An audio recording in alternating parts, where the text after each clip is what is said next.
Hey, what's happening? So, a couple notes on interpreting songs as a vocalist.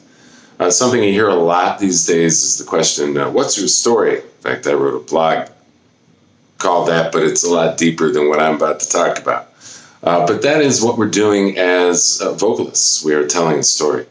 And in order to really tap into that story, you've got to remember why you like a song in the first place. We rarely think, oh man, Bob Dylan really had a day that day. That was deep stuff he was talking about. We didn't really care. We weren't thinking about that. When we relate to the song, we're relating to how it tells our story. So when we pick a song that we like to cover, by play somebody else's song, that is, we're approaching it again from that standpoint. What is my story?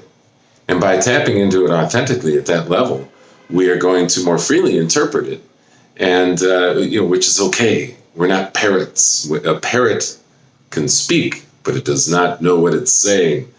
Don't be a parrot. Be a human being. I use that one a lot. I might have said it before.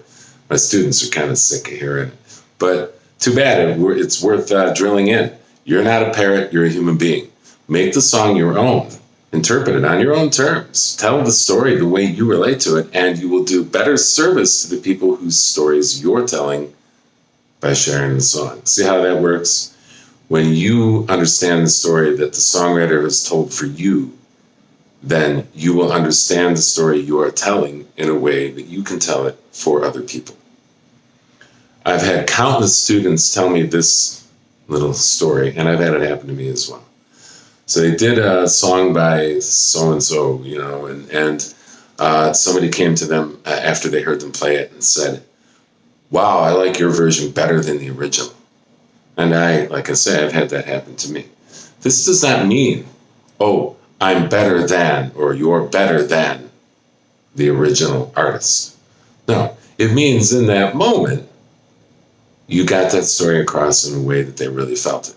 Of course, we take into account things too, like, when's the last time you saw your favorite big name artist live, if you ever did? And when you did, they were like that big on stage, so it was also not that as close a connection as if I play it in a cafe or a small venue where people are right there, can see the sweat glistening on the brow and all that kind of stuff. So there's also that intimate relationship that we tend to have when we perform songs with other people, which is all the more reason why you want to be sure that you're telling the story accurately and authentically and truthfully, on your own terms. A couple tricks for accomplishing that. One is understand what creates emotion in a song and what creates subtext in a song. So subtext, to give you an example, is what we feel when we say something. Actors use subtext all the time. All right. So I give this example.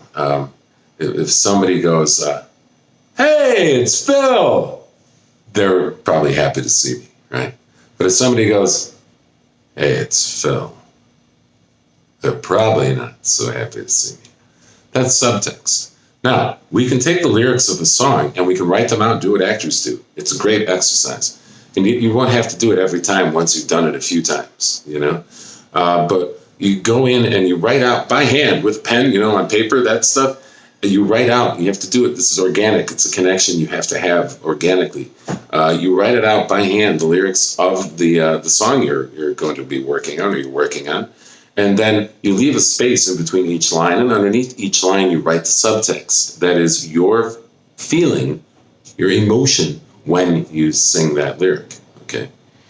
And what you find interesting, too, is if there are lyrics that you are dropping, that you keep having trouble remembering, you're not understanding the story in that moment. You're not making that connection. You're not making an emotional connection to those lyrics. Again, your own emotional connection.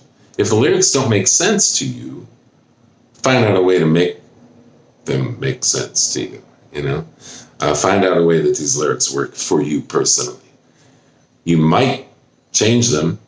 Certainly there's the gender modify aspect of the song. If I'm singing a song by a woman and there's a lot of and then he hurt me or something like that, I might want to modify it.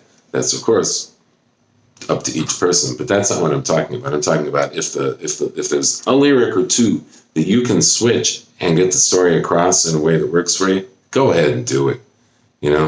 Don't be tied down to the classical approach. By the way, I love classical music. It has nothing to do with that, of playing it exactly as written. All right, we're in contemporary styles. We don't have to do that. We're expected to interpret. So it kind of blows my mind how many rock artists, aspiring rock artists, want to do it exactly like the recording. The original band, didn't do it the same way, the 20 takes that they did to make that album. It was the take that the producer liked that ended up on the album. So keep that in mind. Well, listen to jazz and blues a little bit more, you'll hear more what I'm talking about. You hear 20 different versions of a song, and each one's done by an individual, interpreted on their own terms. That's what I'm talking about. Do that. It's cool. It's fine. And just because you're not famous or something doesn't mean you are not entitled to have your own emotional view of the story that you're telling. In addition to the subtext that's written, the lyrical subtext, or the exercise I've just given, again, that actors do, you can also understand that in music, there's additional subtext in the melody. I have an Irish drinking song I wrote. Everything I touch turns to, I'll just say, crap.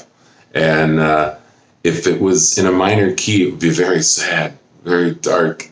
But it's not. It's in a major key, so you get the humor of it because the melody is upbeat, bright, major key. So there's subtext in melody in the key in which we play as well. So being aware of that will help you find the emotion of the song. And then to the final point of interpreting a song, remember, your vowels are your emotion. Draw them out, So hallelujah, hallelujah, open up your voice. And you don't have to sing like you're in an opera like I just did, but you get the point. Use the vowels and the emotion of the song and draw it out, and let the L and the M and the N, another actor trick, the liquid consonants, how the vowels can just sort of melt through L, M, and N, use that to your advantage as well. So those are some notes on interpreting songs as a vocalist. Have fun. I hope it helps. Peace.